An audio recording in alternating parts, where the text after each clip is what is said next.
اللہ تعالیٰ کا بے انتہا شکر اور فضل ہے ہمارے اوپر کہ اس نے ہمیں رمضان المبارک کی گھڑیاں نصیب فرمایا، اور اس اللہ کا اس بات پر بھی بڑا شکر اور فضل ہے کہ اس نے ہم سب کو مسلمان بنایا۔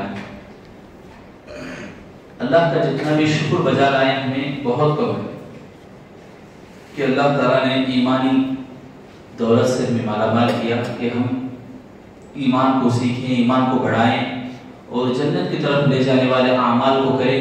یہ اللہ تعالیٰ کی بڑی ہمارے اوپر مہربانی ہے کہ اللہ نے نبیوں کو بھیجا، رسولوں کو بھیجا، اور وقتاً فوقتاً اللہ تعالیٰ تربیت کرتا رہا نمازوں کے ذریعے سے۔ ہم سب کے اوپر اللہ تعالیٰ کا بڑا کرم ہے کہ 5 ٹائم نمازیں ہوتی ہیں تاکہ آدمی اپنے دل کی غلاظتوں کو دھوئے، جیسے کپڑوں کو صاف کر کے پہنتا ہے، بدن کو نہا کر اپنے بدن کو پاک کرتا ہے، ایسے روح کو بھی وہ پاک رکھے، پاکیزہ رکھے۔ جب موت آئے تو حدیث میں آتا ہے جیسے والنازعات غرقا والناشطات نشطا، یعنی فرشتوں کی قسم کھائی گئی، ایک وہ فرشتے جو روح کو اندر ڈوب کر، یعنی بدن کے اندر ڈوب کر روح کو کھینچتے ہیں، زبردستی سے نکالتے ہیں، یعنی کافروں کی موت۔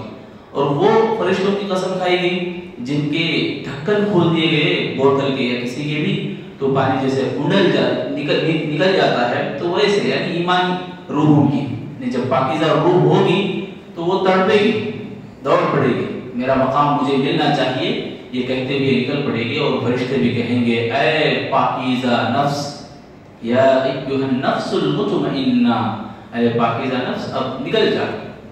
اللہ ہم سب کو نفس مطمئنہ کی موت اللہ ہم سب کو عطا فرمائے، آمین۔ میرے دینی بھائیوں، کل ہم لوگ ایمانیات میں رسولوں کے اوپر ایمان ہمارا ٹاپک چل رہا، تو بہت سارے ہم انبیاء کے بارے میں مختصر سیرت ہم سنیں، مختصر ہسٹری ہم لوگ سنیں۔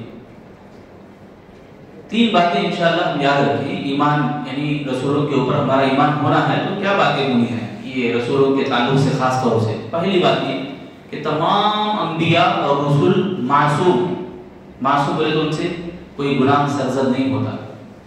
جب کیوں بولے تو گناہ سرزد کیوں نہیں ہوتا؟ اس لیے کہ وہ غلطی اگر کرنے کی ارادے میں اگر ہیں تو اللہ فوراً ان کو وحی کے ذریعے سے آگاہ کرتا ہے۔ جیسے شہد کے بارے میں ایک مرتبہ اللہ کے نبی صلی اللہ علیہ وسلم نے فرمایا کہ میں شہد اپنے اوپر حرام کر لیتا ہوں۔ یہ سوکروں کا کچھ معاملہ تھا، مسئلہ تھا کہ کبھی اللہ کے نبی ان کے گھر جا رہے، ان کے روم میں جا رہے، ان کے پاس ہی رہ رہے، یہ سوچ کر دوسرے سوکر جو ہیں اللہ کے نبی صلی اللہ علیہ وسلم کو کچھ پلاننگ کے ساتھ اس طرح کیا، تو اللہ تعالیٰ جب وہ شہد کی بو آ رہی، شہد کی بدبو آ رہی آپ کے منہ سے، بول کر اس طرح سے 3-4 بار بولا گیا، تو اللہ کے نبی صلی اللہ علیہ وسلم خود کو کراہت محسوس کرنے لگے اور کہنے لگے اب سے میں شہادت حرام کر لیتا ہوں اپنے اوپر۔ تو اللہ نے ایک سورت نازل کر دیا، تحریم، یا ایھا النبی لما تحرم ما احل اللہ لک، اے نبی آپ کیسے حرام کر لیتے ہیں اپنے آپ پر جبکہ اللہ نے اس کو حلال کیا ہے۔ بس سمجھ رہے؟ تو غلطی کبھی بھی ہونے جا رہی تو اللہ تعالیٰ آگاہ کر دیتا۔ تو پہلی بات۔ دوسری بات یہ کہ تمام نبیوں کے اوپر ہماری جو عزت ہے وہ بہت زیادہ ہے۔ تمام نبیوں اور رسولوں کے اوپر ہمارا عزت کرنا ان کے لیے بہت زیادہ ہے، بہت احترام۔ عزت کی بات میں جب آتی ہے، عزت کی بات جب آتی ہے تو قرآن اور حدیث کے روشنی میں جیسے کہ ہم کل سنے اولو العزم، ان کا درجہ تمام نبیوں میں رسولوں میں بہت بڑھ کر ہے۔ ایسے تمام نبیوں میں اللہ تعالیٰ اللہ کے نبی صلی اللہ علیہ وسلم کو بہت بڑا مقام دیا ہے۔ دلیل کی روشنی پر کچھ اعتبار ہم کر سکتے ہیں، مطلب درجہ بہت بلند ہے، مگر تفریق ہمیں نہیں کرنا، تفریق ہمیں نہیں کرنا۔ مثلا کسی نبی کو لے لیے، دیکھو ان نبی سے، اس نبی سے ایسی غلطی ہوئی بول کر ہمیں کبھی بھی غلط دلیل اور غلط بنیاد ہم نہیں کھڑا کرنا، یعنی تفریق ہوتی ہے، فرق کرنا، ان سے بھی زیادہ انہوں زیادہ مرتبے والے ہیں، ہمیں نہیں کر سکتے۔ وہ قرآن اور حدیث میں بتایا گیا تو ہم مانیں گے، بس سمجھ گئے۔ اللہ تعالیٰ نے خود کہا کہ تلک الرسل فضلنا بعضهم علی بعض، ہم نے نبیوں کو، بعض نبیوں کے اوپر فضیلت دی، فوقیت، یعنی کسی نبی کو ہم بہت بڑا بلند مقام دیا، اس طرح سے۔ اور اللہ حکم دے لا نفرق بین احد من رسول، آپ رسولوں کے بیچ میں تفریق مت کرو، تفریق بولے تو فرق کرنا، ایسا نہیں۔ سب نبیوں کا احترام ہمارے دلوں میں ہے، سب نبیوں کی عزت ہمارے دلوں میں اللہ تعالیٰ ہمیں عطا فرمایا ہے۔ اور اسی طرح تیسری چیز ہم لوگوں کو یہ بات یاد رکھنا ہے کہ نبی دو طرح سے نبی کے اوپر ہم ایمان لائیں گے تو دو باتیں یاد رکھنا ہے نبی کے سلسلے میں. تیسری بات میں یہ چیز ہے کہ نبی پہلے بشر ہوتے ہیں یعنی انسان ہوتے ہیں, ساتھ میں اللہ نے ان کو چن لیا ہوتا ہے, جیسا کہ اللہ نے فرمایا اللہ اعلم حیث یجعل رسالت, ہم نے رسالت کے لیے کس کو چننا ہے وہ ہم بہتر جانتے ہیں. اللہ کو نہیں, اللہ تعالیٰ ہی نبیوں کو چنتا ہے, یا ایسے پاکیزہ نفوس ایسے پاک لوگ ہیں جن کو اللہ تعالیٰ منتخب کرتا ہے. یہ کوئی بھی آگے بڑھ کر نہیں بول سکتا کہ میں نبی بنتا ہوں وہ نبی بنتا, ایسے یہ سب بھی چٹکلے کی باتیں ہوتی ہیں, جوک کی باتیں ہوتی ہیں. اس طرح کی کوئی بھی اٹھا میں نبی بول کر تو عجیب معاملہ ہوتا ہے ان کے ساتھ. بہرحال یہ ہمیں یاد رکھنا ہے کہ نبی بشر ہوتے ہیں یعنی انسان ہوتے ہیں, مگر اللہ نے ان کو چن لیا ہوتا ہے. دو باتیں یاد رکھنا ہے. کیوں بولے تو جب مدینے میں اللہ کے نبی گئے تو وہاں دیکھے کھجور کے درختوں کو وہ نخل چڑھاتے تھے. نخل بولے تو فیمیل وہاں ایڈ کرتے تھے تاکہ کھجور جلد بڑے ہو جائیں, اس طرح وہ کچھ کام کرتے تھے. اللہ کے نبی صلی اللہ علیہ وسلم دیکھے تو یہ نخل چڑھانا کیوں کر رہے تمہیں, مت چڑھاؤ بول کے اللہ کے نبی روک دیے. اب صحابہ کو نقصان ہوا, جو بھی مدینے میں کھجور کے پھل تھے وہ پھل کم آئے, تو اللہ کے نبی صلی اللہ علیہ وسلم کو صحابہ شکایت کرے, اللہ کے نبی دیکھو آپ نخل مت چڑھاؤ بولے, ہمیں نخل نہیں چڑھائے تو کھجور کم آئے ہمارے. تو اللہ کے نبی نے فرمایا کہ بھائی تمہارا یہ پہلے سے تجربہ ہے تو تمہیں اسے کرنا تھا, میں تو انسان ہوں, انسان ہونے کے ناطے میں بولوں گا. یعنی بشری احکام کچھ ہوتے ہیں, بشری تجربے کے ساتھ ہوتے ہیں کچھ باتیں. جیسے ایک صحابیہ کے بارے میں آتا ہے, اللہ کے نبی ان کو کچھ حکم دیتے ہیں, وہ پوچھتے ہیں اللہ کے نبی آپ بحیثیت بشر حکم دے رہے ہیں یا بحیثیت نبی حکم دے رہے ہیں؟ اگر بحیثیت نبی حکم دے رہے ہیں تو میں فوراً مان لوں گا, تسلیم کر لوں گا. نہیں آپ کا یہ مشورہ ہے میرے لیے تو میں میری بات کے اوپر میں جم جاؤں گا یا میری بات کے اوپر میں پسند کروں گا, اس طرح سے. تو بات سمجھ میں نبی بشری ہونے کے اعتبار سے یعنی اللہ کے نبی انسان ہی پہلے اللہ کو چن لیا نبی ہونے کے اوپر یعنی رسول بنا کر. تو بہرحال یہ تین باتیں ہمیں بھی یاد رکھنا ہے. نبی کے اوپر جو ایمان ہمارا ہوتا ہے مضبوط یعنی رشتہ ہمارا مضبوط ہونے کے لیے یہ تین باتیں ہمیں بھی یاد رکھنے کی ضرورت ہے. اب آئیے پچھلے کل سے ہم لوگ جو سن رہے تھے نبیوں کے سلسلے میں حضرت داؤد علیہ السلام اور سلیمان علیہ السلام کی جو زندگی ہمیں سنی, مختصر جو بھی سنی کہ داؤد علیہ السلام کو اللہ تعالیٰ نے اتنا بہترین آواز سے نوازا, ساتھ میں اللہ تعالیٰ قرآن میں فرماتا ہے وَأَلَنَّا لَهُ الْجَبُورِ وَأَلَنَّا مِنَ الْحَدِيدِ, یعنی داؤد علیہ السلام کو ہم نے وَأَلَنَّا لَهُ الْحَدِيدِ, حدید بولے تو لوہا, ہم نے لوہے کو ان کے لیے نرم بنا دیا. یعنی لوہے سے وہ کیسا بولے ویسا ہتھیار بناتے, تلوار بناتے, کپڑے بناتے لوہے کے ذریعے سے. یعنی داؤد علیہ السلام کو اللہ اتنا بڑا ہنرمند دیا, ہنر سکھایا اللہ, اور ساتھ میں وہ بادشاہ بھی تھے. ان کے زمانے میں ایک نبی تھے, بہت کمزور نبی تھے. تو لوگوں نے طالوت اور جالوت کے دونوں کا قصہ قرآن میں بیان ہے. تو یہ دونوں کے بیچ میں بڑی جنگ ہوتی ہے. اس ٹائم پہ حضرت طالوت کو بادشاہ وہ تھے, ان کی بادشاہت میں حضرت داؤد علیہ السلام تھے, تو بڑے دبلے پتلے تھے داؤد علیہ السلام پہلے.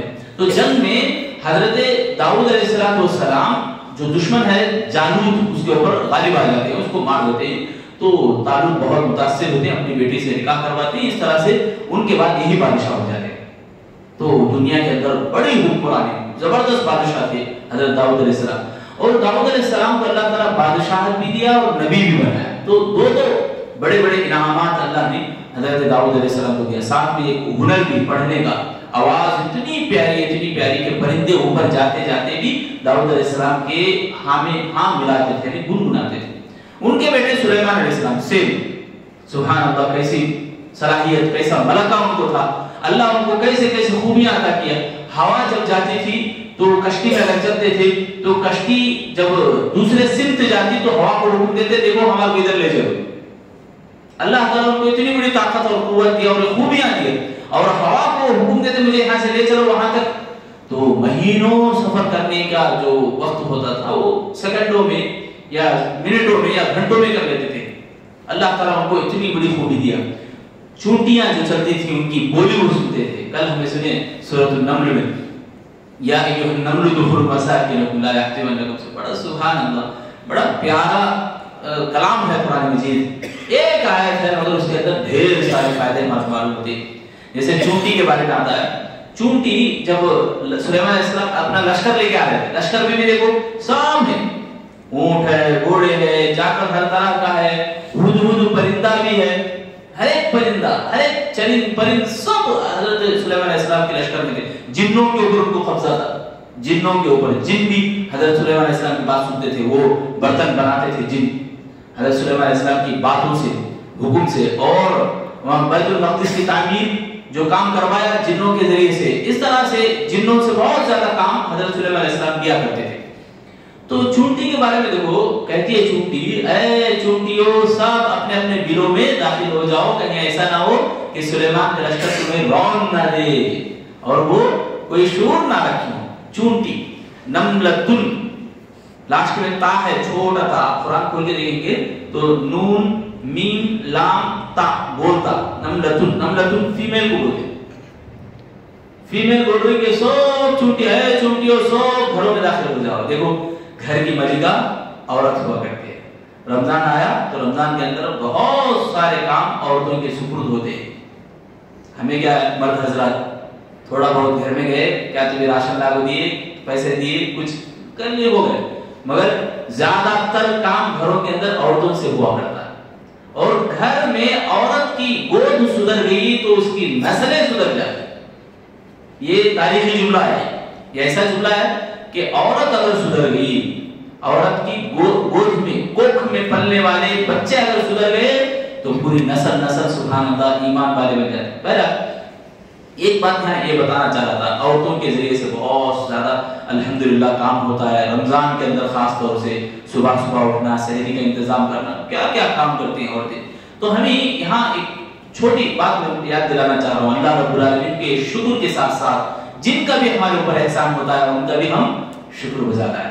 تو یہ چونٹی دیکھو ایک ذمہ دار، تمام چونٹیوں کی ایک نگران کھڑی ہوتی ہے، وہاں بھی ایک سرداری حیثیت چونٹی کو تمام چونٹیوں کا خیال کرتی ہے۔ چونٹی کے اندر یہ چیز ہے کہ سب چونٹیوں کی حفاظت ہم کریں گے، بلکہ ایک چھوٹی سی مخلوق ہمیں سبق سکھائے۔ انسان کو ایک سبق ہے بڑا سبق کہ اپنے اڑوس پڑوس کا، بھائیوں کا، سب کا ہم خیر خواہ بنے، سب کی بھلائی چاہیں، ہم سب کی جان بچانے کی فکر ہم کریں، یہ ان کے اندر ہوا کرتا تھا۔ بہرحال حضرت داؤد علیہ السلام کے بعد جو ان کے اولاد سلیمان علیہ السلام ہیں، ان کی سبحان اللہ بڑی زبردست مملکت اور بادشاہت تھی۔ ملکہ سبا سے ان کا سامنا ہوتا ہے، وہ واقعہ ہمیں سنیں، قال عفریت من الجن، تخت لانے کی جب بات آئی تو تخت لایا گیا تو آنکھ ایسا بند کر کو کھولنے کے مقدار میں تخت کو لایا گیا۔ وہ بھی بڑے علم والے تھے، اللہ سے دعا کرے اللہ کے ایسے نام لے کر کہ اللہ اسے بہت پسند کرتا ہے اور اللہ تعالیٰ فوراً ادا بھی کرتا ہے، عطا بھی کرتا ہے، دیتا بھی ہے اللہ تعالیٰ۔ تو اس نام سے اس علم والے نے دعا کی تو اللہ تعالیٰ اس کے عرش کو لایا گیا۔ وہ ملکہ آئی تو حیران ہو کے دیکھے، ارے یہ تو میرے جیسا اچھا ہے، بولتے تخت میرے جیسا اچھا ہے، بلکہ قریب آگے دیکھی اسی کا ہے۔ اور وہ جب چلنے لگی تو سلیمان علیہ السلام ایسا سجائے تھے اینکوں سے، کانچ سے، تو وہ پانی سمجھ کر اپنے کپڑوں کو اوپر اٹھانے لگے۔ تو سلیمان علیہ السلام بولنے لگے یہ پانی نہیں، یہ تمہارے لیے فرش بچھایا گیا ہے، کانچوں کا فرش، ایسا خوبصورت کہ وہ پانی سمجھ گئی، پانی کے جیسا لگ رہا ہے۔ تو ایک دم زبردست سلطنت اللہ تعالیٰ نے سلیمان علیہ السلام کو عطا کی۔ ان کی دو اولاد تھی، دونوں اولاد میں بہت بحث، ان کے جانے کے بعد، سلیمان علیہ السلام کے وفات کے بعد دونوں اولاد میں بہت جھگڑے ہوئے۔ ایک بیٹا جو ہے بلخ کے اوپر قابض ہو گیا، دوسرا بیٹا اسرائیل کے اوپر قابض ہو گیا۔ یہ دونوں بیٹے اصل میں انہی کے بیچ میں جھگڑے، لڑائیاں، اور آج تک بھی اس طرح کے جھگڑے ہمیں دیکھتے ہیں۔ تو حضرت سلیمان علیہ السلام جو بیت المقدس کو بنائے، ہیکل سلیمانی بول کر سلیمان علیہ السلام کے جو تخت ہے یا ان کی سلطنت ہے، اس کے بارے میں بھی بہت سارے اختلاف آئے ہیں۔ مگر بات اصل میں یہ ہے کہ سلیمان علیہ السلام نے جو مسجد تعمیر کی بیت المقدس، اس کو بھی اثر نو نہیں بلکہ ایک تجدید کی ہے، مطلب پہلے سے وہ مسجد ہے، اس مسجد کو پھر سے تعمیر کرنا، جیسے کعبۃ اللہ کے بارے میں ہمیں سنیں، ایسے ہی اس مسجد کا کام بھی ہوا۔ اور ایک بات ہمیں یہاں غور کرنے کی بات کیا ہے، تو بنی اسرائیل جو یہودی کب سے یہ آ رہے، یعقوب علیہ السلام کے جو بیٹے ہیں اسرائیل، انہی کے نام سے یہ جو بھی یہود ہے، یہود کا یہ پروپیگنڈا اور یہود کی جو دشمنیاں ہیں، چال بازیاں ہیں، یہ ہمیشہ بیت المقدس کو قبضہ کرنے کی فکر میں رہتی ہے، اور مسلمانوں کو اللہ تعالیٰ نے بیت المقدس کو ایسے آسانی سے عطا کیا عمر رضی اللہ عنہ کی خلافت میں. کوئی لڑائی، کوئی جھگڑا نہیں، بس اللہ تعالیٰ بڑے اچھے انداز سے صلح کے انداز میں اللہ تعالیٰ بیت المقدس کو عطا کیا. فلسطین پورا فتح ہو گیا عمر رضی اللہ عنہ کی خلافت میں. جب ایسا فتح ہوتا ہے، یعنی فتح اگر اس طرح ہوا تو وہ مسلمانوں کے لیے وقف ہے، تمام مسلمانوں کے لیے وہ وقف کہا جاتا ہے. تو تمام مسلمان جتنے بھی دنیا میں سب مسلمانوں کے وقف ہوتا ہے، وہ وہاں کا جو بھی حصہ جو کوئی لڑائی جھگڑے کے بغیر صلح کے ساتھ اس طرح سے دیا جائے. تو اب یہ جو چیز ہے بیت المقدس، یہ یہودی کیا کرتے بولے تو اپنے جھنڈے میں اوپر ایک کلر، نیچے ایک کلر، بیچ میں کچھ یہ رہتا ہے پنک کلر اوپر اور نیچے بھی پنک کلر، اس طرح سے. تو یہ جو رنگ یہ رکھے ہیں اوپر اور نیچے بیچ میں، اوپر کی ایک ندی وہ مانتے ہیں دریائے نیل، نیچے کے کلر کو وہ دریائے فرات مانتے ہیں. دریائے نیل سے دریائے فرات تک جتنا بھی زمین سرزمین ہے سب کے اوپر ہمیں قبضہ کریں گے بول کر ان کا ماننا، سب ہمارا ہے، یہ زمین کے اوپر ہماری حکومت چلے گی، اس طرح سے یہودی مانتے ہیں. اور تاریخ کے اندر جب جب بھی یہودی مسلمانوں کے ساتھ مل کے رہے، امن اور امان میں رہے، سکون سے رہے، مسلمان انہیں جینے دیتے، اپنے سب سہولتیں ان کو دیتے، ہر طرح کی مدد ان کو پہنچاتے.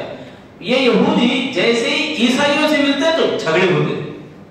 ہٹلر، اس کا واقعہ میں سنے، ایسے کتنے بخت نصر، یہ ہٹلر بعد میں آئے یہ لوگ، مگر عیسیٰ علیہ السلام کے زمانے کے بعد، عیسیٰ علیہ السلام کے 200 سال کے بعد بخت نصر پیدا ہوا اور یہ یہودیوں کی اینٹ سے اینٹ بجائی اور سب خراب کر کے رکھ دیا، پورا کا پورا برباد کر کے رکھا، بیت المقدس کو بھی پھوڑ کے رکھ دیا. جب عمر رضی اللہ عنہ جب گئے فتح کرنے کے لیے بیت المقدس کو دیکھنے کے لیے، جب صلح ہو گئی مکمل، تو وہاں کچھ بھی صحیح نہیں تھا، سب کچرا ڈال کے بیت المقدس کے اندر مسجد کو ویران چھوڑ دیے تھے، عورتیں اپنے کچرا کوڑا کرکٹ لا کے ڈالتے تھے، اس طرح سے بہت گندا کر کے رکھے تھے. مسلمانوں نے پھر اسے اثر و تعمیر کی. بہرحال یہاں یہ غور کرنے کی بات یہ کہ یہود یہ جو ہے بہت غدار قوم، جیسے ہی عیسائیوں سے ملتے تھے دوستی کرنے کے لیے، تھوڑی ہی دیر ان کی دوستی رہتی تھی، پھر دشمنیوں میں بدل جاتے تھے اور یہودیوں کو خطرناک پیٹا جاتا، مارا جاتا. مسلمان جب آتے ہیں الحمدللہ، صحابہ کا زمانہ ہی دیکھ لیں، عمر رضی اللہ عنہ کے زمانے میں کوئی لڑائی نہیں، دشمنی ہی نہیں، بلکہ صلح ہو جائے، آرام سے اطمینان سے سب مسلمان مل گئے. اور وہاں کا جو بھی زمین کا حصہ ہے وہ کرایہ دیں گے مسلمانوں، اسے نہ بولنے کا وقت. تو یہ جو چیز ہے صحابہ کے زمانے میں الحمدللہ اس طرح سے سکون کے ساتھ رہا. مگر یہ یہودی یہ تھوڑی ہے، بہت کم لوگ ہی ہیں، بہت کم لوگ ہیں، مگر ان کا عقیدے میں بہت بگاڑ ہے. یہ سوچتے ہیں کہ ہم گندے لوگ ہیں، زمین میں ہم جب تک رہیں گے گندے رہیں گے، اور مسیح الدجال جب آئیں گے، مسیح الدجال ان کا ماننا ہے مسیح الدجال جب آئے گا تو ایک جانور کو کاٹے گا اور جلائے گا، راکھ کو اڑائے گا، تو اس کی راکھ ہمارے اوپر پڑے گی، وہ ہم پاک ہو جائیں گے، یہ ان کا ماننا. اور ان کے پاس باقاعدہ برتن بھی ہے، وہ راکھ وہ جانور جب آئے گا کٹے گا تو برتنوں میں کاٹے گی بول کر آج سے ہی برتنوں کو تیار کر کے پلاننگ دیکھو کیسی. مسیح الدجال کب آئے گا؟ قیامت سے پہلے. دجال کے آنے کا انتظار ان کو ابھی سے، اور پلاننگ بھی پورا، اور رہے بھی بہت کم لوگ، مگر ان کا سوچنا ایسا، ان کا انداز سوچنے کا ایسا کہ ہم پوری دنیا پر حکومت کر، ہمیں پوری دنیا میں بادشاہ، اس طرح یہ الگ الگ سوچتے ہیں. اور اللہ تعالیٰ نے ان یہود کے اوپر اللہ تعالیٰ نے بڑی بڑی بھٹکار کی مار ماری. قیامت تک یہ دشمن ہی اللہ رب العالمین کے اور اللہ کے نبی کے. قرآن اور حدیث میں اللہ تعالیٰ نے جا بجا کہا، اللہ نے مخالفت کرنے کو کہا. یہ یہودی جو بھی سوچ رہے ان کی مخالفت کرو. یہ سحری نہیں کرتے تم سحری کرو. یہ افطاری میں دیری کرتے ہیں، افطاری میں اتنا دیر کرتے ہیں. یہ ان کا سوچنا ایسا کہ ہمیں روزہ نہیں تو اللہ کو خوش کرنے کے لیے تو روزے میں ہمیں اور دیر کرے تو کیا مشکل ہوا، اور دیر کرے تو اور زیادہ ثواب ملتا ہے. اللہ کے نبی نے فرمایا نہیں، سورج غروب ہوتے ہی تم افطاری کرو. یعنی یہودیوں کی مخالفت. یہودی اپنی من مانی چاہتے ہیں، ہمیں جیسا سوچ رہے وہی صحیح ہے بول کر یہودیوں کا ماننا ہوا کرتا. تو بہرحال یہودیوں کے اوپر قیامت تک لعنت. لعن اللہ الیہود والنصارى، اور اللہ کے نبی نے فرمایا لعن اللہ الیہود والنصارى اتخذوا قبور انبیائہم مساجد، یعنی لعنت ہے یہود و نصارہ کے اوپر. اللہ کے نبی نے لعنت بھیجی. کیوں؟ اس لیے کہ یہ لوگ نبیوں کو بہت بڑا مقام دیا یا اتنا بڑا چڑھا کر سجدہ کر لیے، مسجدیں بنا دی کچھ ایسے یہودی. اور جب آگے آ رہا ہے حضرت داؤد علیہ السلام، سلیمان علیہ السلام کے بعد جن نبیوں کا تذکرہ آتا ہے خاص طور سے زکریا علیہ السلام کے بارے میں. زکریا علیہ السلام بیت المقدس کے نگران تھے، حفاظت کرنے والے. تو زکریا علیہ السلام کے ساتھ بڑی غداری ہونے کی، ہمیشہ مارنے کی، قتل کرنے کی سازش. زکریا علیہ السلام کے جو بیٹے ہیں یحییٰ علیہ السلام، یحییٰ علیہ السلام کے سلسلے میں آتا ہے یہ یہودی کیا کرتے تھے بولے تو دشمنی ان اکیلے سے ہوتی نہیں تھی. ختم کرنا، زکریا علیہ السلام کو مارنا، ان اکیلے کے اندر وہ بات نہیں تھی. بزدل تھے یہود. یہ کیا کرتے تھے؟ کسی اور کا سہارا لیتے تھے. اور روم سے رومنس جو جب آئے تھے فلسطین کو، آ کر وہاں تمام لوگوں کے اوپر قابض ہو گئے تھے. جگہوں کو خرید لیے، وہاں کی زمینوں کو خرید لیے، غلام بنا لیے، زیادہ تر اپنا گھمنڈ دکھاتے تھے، پیسہ دکھاتے تھے. رومنس کے جو بادشاہ تھے اس ٹائم پہ، وہاں جو ذمہ دار تھے پولیس کے اس طرح سے کام کرتے تھے. وہ اس کی جو ملکہ ہے اس کی خواہش یہ تھی کہ یحییٰ علیہ السلام کا وہ سر دیکھنا چاہتے تھے، گلا کاٹ کے لانا اور انعام ملے گا. اس طرح سے تو یہودی کیا کرے، یہ اسی رومن کے سپورٹ میں حضرت یحییٰ علیہ السلام کا سر کاٹتی ہے. کون ہے یہ؟ نبی حسورا. ان کے بارے میں کہا نبی کیوں وحسورا، نبی کیوں وحسورا کہا جاتا ہے. یعنی پاک دامن حضرت یحییٰ علیہ السلام، اتنے پاک دامن. اللہ اکبر. ان کی پاک دامنی کے بارے میں قرآن میں جامع بیان ہے سورہ آل عمران کے خاص طور سے. اور یحییٰ علیہ السلام کو اس طرح کی یحییٰ علیہ السلام اور زکریا علیہ السلام، عیسیٰ علیہ السلام، انہوں تینوں ایک ہی زمانے میں. زکریا علیہ السلام کے بیٹے یحییٰ علیہ السلام، یا زکریا علیہ السلام کو بھی قتل کیا گیا انہی یہودیوں کی سازش سے. انہوں اکیلے مارے نہیں، رومن پولیس کے حوالے سے، ان کا سپورٹ سے زکریا علیہ السلام کو قتل کیے. ان کے بعد یحییٰ علیہ السلام کو اس طرح سے بڑی بے دردی سے قتل کیے. یعنی نبیوں کو قتل کرنے والے. اسی لیے اللہ کے نبی دعائے قنوت میں پڑھا کرتے تھے اللہم لعن الکفرۃ الذین یصدون عن سبیلک ویکذبون رسلک ویقاتلون اولیاءک. اے اللہ تیرے ولیوں کو، تیرے دوستوں کو انہوں نے قتل کیا، یعنی اللہ کے نبیوں کو انہوں نے قتل کیا، ان کے اوپر اللہ تیری پھٹکار ہو. یا اللہ کے نبی دعا کرتے تھے، بدعا ہے یہ سب. تو بہرحال عیسیٰ علیہ السلام یحییٰ علیہ السلام کے ساتھ تھے تاریخ کے اندر. اور قرآن و حدیث کی روشنی میں اگر دیکھیں گے تو عیسیٰ علیہ السلام کی عمر 30 سال تک انہوں کہاں پلے بڑے. یہ زیادہ تر تاریخ کے اندر قرآن و حدیث کے اندر نہیں، مگر ابتدائی زمانہ جیسا کہ مریم علیہ السلام کے بارے میں آتا ہے. مریم علیہ السلام کے خالو تھے زکریا علیہ السلام، اور یہ دونوں خالہ زاد بھائی یحییٰ علیہ السلام اور عیسیٰ علیہ السلام. مریم علیہ السلام کے بارے میں ان کی والدہ نظر مانی تھی کہ اللہ مجھے جو بھی اولاد ہوگی، خاص طور سے بیٹے کے بارے میں وہ سوچ رہے تھے کہ بیٹا ہوا تو میں مسجد کے لیے وقف کروں گی، بیت المقدس کے لیے. تو بیٹی ہوئی، مریم علیہ السلام ہوئی. تو مریم علیہ السلام کے بارے میں بھی انہوں نے یہی سوچا کہ مسجد کے اندر باقاعدہ ایک کمرہ ہوا کرتا تھا، ایک روم ہوا کرتا تھا، اس میں وہ ہمیشہ عبادت کرتی تھی، باہر ہی نہیں آتی تھی. بس لوگ چلے گئے، مسجد سے خالی ہو گئے تو پوچھا دینا، جھاڑو دینا، اس طرح سے مسجد کی صفائی کرنا، مسجد کی نگرانی کرنا، اور اپنے روم میں کمرے میں بیٹھے اور عبادت کرتے رہنا. وہاں پہ ایک مرتبہ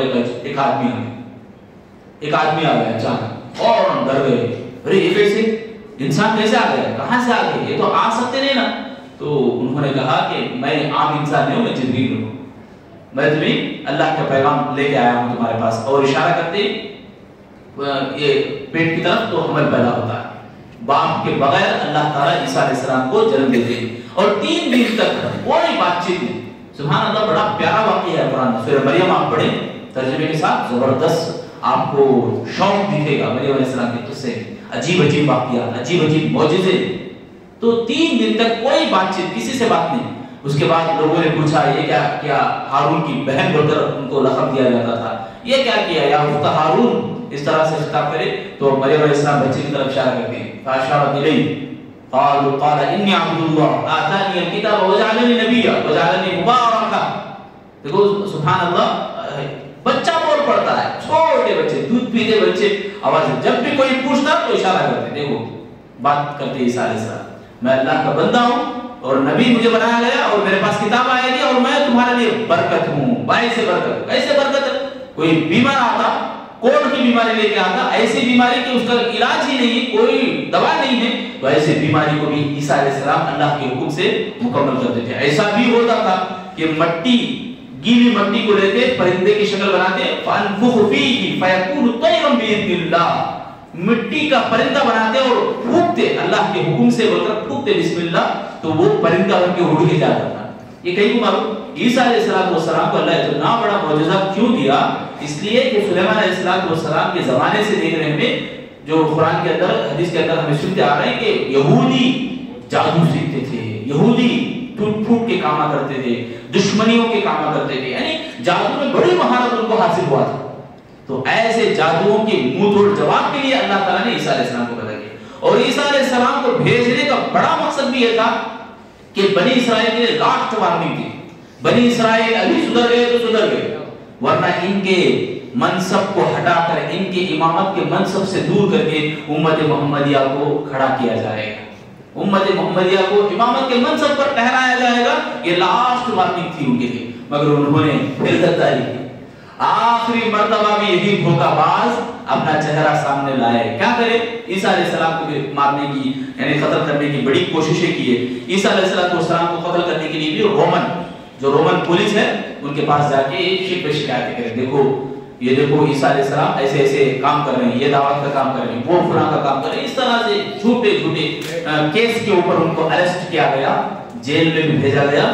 تو جیل میں بھی دو آدمی تھے، عیسیٰ علیہ السلام اور ایک دوسرا آدمی، چور تھا، ایک آدمی چوری کر کے جیل میں پھنس گیا تھا۔ تو جو رومن پولیس جو ہے باقاعدہ یہودیوں کو پوچھتی ہے کہ کس کو رہا کرنا ہے، کس کو چھوڑ دینا ہے، تو وہ بولتے ہیں چور کو، عیسیٰ علیہ السلام کو، عیسیٰ علیہ السلام کو سزا دو۔ ایسی بڑی کٹر دشمن تھی عیسیٰ علیہ السلام کی۔ تو عیسیٰ علیہ السلام کی دشمنی کے اندر یہ قتل کرنے کے لیے کس طرح کوشش کرتے تھے کہ ڈھونڈ کر عیسیٰ علیہ السلام کو، ان کے اسٹوڈنٹوں کو ستانا، تکلیف دینا۔ تو عیسیٰ علیہ السلام چھپے اس طرح سے بچائے پھرتے تھے۔ تو ایک مرتبہ ایسا ہوا کہ انہی کے شاگردوں میں سے ایک، کہا جاتا ہے کہ چور وہی چور تھا جو عیسیٰ علیہ السلام کے ساتھ تھا، رہا ہو گیا، یا اس طرح سے ایک آدمی جا کر پولیس کو بتا دیتا ہے۔ تو باقاعدہ رومن پولیس آ کے عیسیٰ علیہ السلام کو اریسٹ کرنے کے لیے آتی، تو اس وقت ان کو لے جایا جاتا ہے، ستاتے ہیں، تکلیف دیتے ہیں، اور جو صلیب پر جو سزائیں موت کی شکل میں اس طرح سے لٹکایا جاتا ہے۔ تو اللہ رب العالمین نے جو چور تھا، جو شکایت کیا تھا، اسی کی شکل کو عیسیٰ علیہ السلام کی شکل میں اللہ تعالیٰ بدل دیتا ہے، تو اس کو ہی سزا دیتے ہیں۔ اور جو روم میں اس طرح سے سزائیں دیتے تھے کہ صلیب پر لٹکا کر میخیں مارتی تھی، یہ فرعون کی سزا تھی اصل میں۔ تو اس طرح سے تکلیفیں دے کر قتل کیا گیا۔ تو آج بھی جیسا دیکھتے ہیں ان لوگوں کا کہنا ہے کہ یہ عیسیٰ ہیں، یہ مسیح ہیں، حالانکہ برفعہ اللہ الیہ، اللہ نے عیسیٰ علیہ السلام کو آسمان میں اٹھا لیا، آسمان میں عیسیٰ علیہ السلام کو اللہ نے اٹھا لیا۔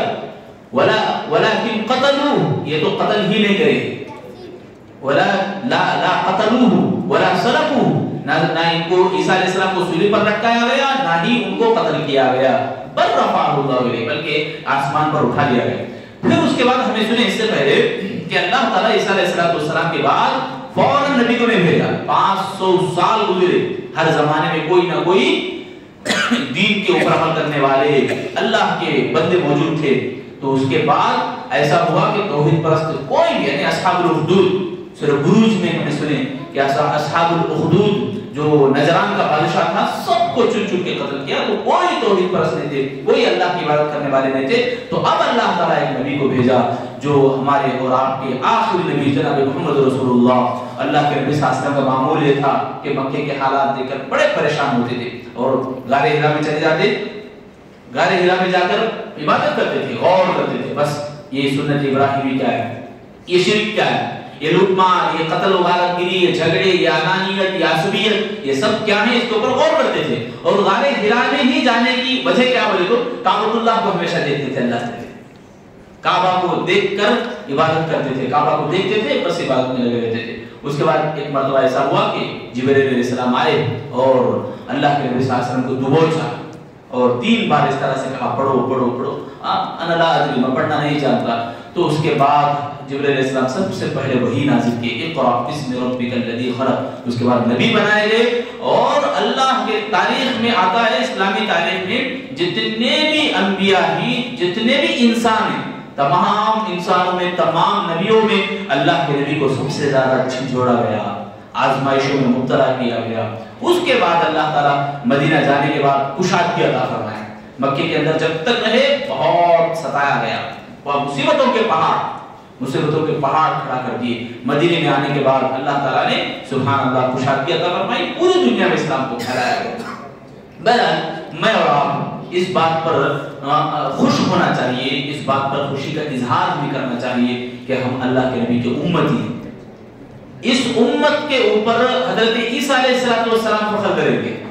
عیسیٰ علیہ السلام کا نزول جب ہوگا، عیسیٰ علیہ السلام کو کہا جائے گا کہ آپ نماز پڑھائیں، تو امام مہدی علیہ السلام سے عیسیٰ علیہ السلام کہیں گے نہیں، میں ایک مختلف کی حیثیت سے ہوں، میں ایک امتی ہوں. یعنی عیسیٰ علیہ السلام کو پھر سے دنیا میں اللہ بھیجے گا تو امام مہدی کے پیچھے وہ نماز پڑھے گا. یعنی امت کے اوپر تمام نبیوں کو بھی فخر ہے، بلکہ تمام امتوں کے اوپر یہ امت سردار کی حیثیت اللہ تعالیٰ رکھا ہے. تو ہمیں اس بات پر خوش ہونا چاہیے کہ کئی خصوصیات اللہ نے عطا کی، ڈھیر سارے خصوصیات، سب خصوصیات میں اگر ہم دیکھیں یعنی یہ اللہ رب العالمین کا کرم ہے، اللہ کی بڑی مہربانی ہے کہ ہم اللہ تعالیٰ ہمیں اللہ کے نبی کے امتی ہمیں بنایا اللہ تعالیٰ. اور اس امت کے تعلق سے حدیث میں آتا ہے کہ جنت میں 120 صفحے، کتنی صفحے؟ 120 صفحے، اس میں سے 80 صفحے اس امت میں اللہ تعالیٰ رکھے گا. 80 صفوں میں امت محمدیہ رہے گی، باقی 40 صفوں میں باقی دوسری امتیں رہیں گی. ایک نبی آیا، قیامت کے دن ایسا بھی ہوگا حشر کے میدان میں ایک نبی کے ساتھ ایک آدمی رہے گا. ایک آدمی ایمان لایا، کوئی نبی اکیلا ہے، کوئی ایمان نہیں لایا، بس اللہ کا پیغام سنانا تھا، سنا دیا، وہ اپنی جگہ کامیاب ہے. مگر ہر ایک نبی اپنے اپنے امتوں کے ساتھ رہیں گے. میرے اور آپ کے نبی جناب محمد رسول اللہ صلی اللہ علیہ وسلم کی امت دیکھو، سبحان اللہ، سمندر کے جھاگ سے بھی بڑھ کر ایک امت آئے گی، بہت زیادہ سمندر سے بڑھ کر، یعنی جھاگ جیسے ویسے لوگ آئیں گے. اللہ کے نبی پوچھیں گے کیا یہ میری امت ہے؟ فرشتے کہیں گے آپ کی نہیں، موسیٰ علیہ السلام کی امت ہے. پھر کہا جائے گا اس کے بعد ان سے زیادہ، سبحان اللہ.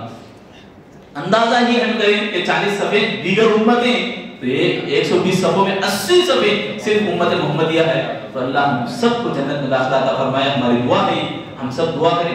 بہرحال یہ خصوصیات اللہ کے نبی صلی اللہ علیہ وسلم کو بہت ساری عطا کیا اللہ تعالیٰ، اور ہم سب کو بھی یعنی نبی صلی اللہ علیہ وسلم کی یعنی سب سے بڑی کرم فرمائی اللہ کی ہے. پھر اللہ تعالیٰ نبی کے برکت کے ذریعے سے، قرآن کے معجزے کے ذریعے سے یہ سب ایمان کو پھیلایا اللہ تعالیٰ. ایمان کی روشنیاں ہمارے بیچ میں ہیں، اسلام کی کرنیں ہمارے ساتھ ہیں. تو اللہ تعالیٰ بہت ہمارے اوپر کرم کیا. تو ہم اس بات پر ختم کرتے ہیں اللہ تعالیٰ سے دعا کرتے ہوئے کہ اللہ تعالیٰ ہم تمام کو جو ایمانیات ہمیں سن رہے اللہ سمجھنے اور عمل کرنے کے اللہ سے توفیق عطا فرمائے. آمین یا رب العالمین.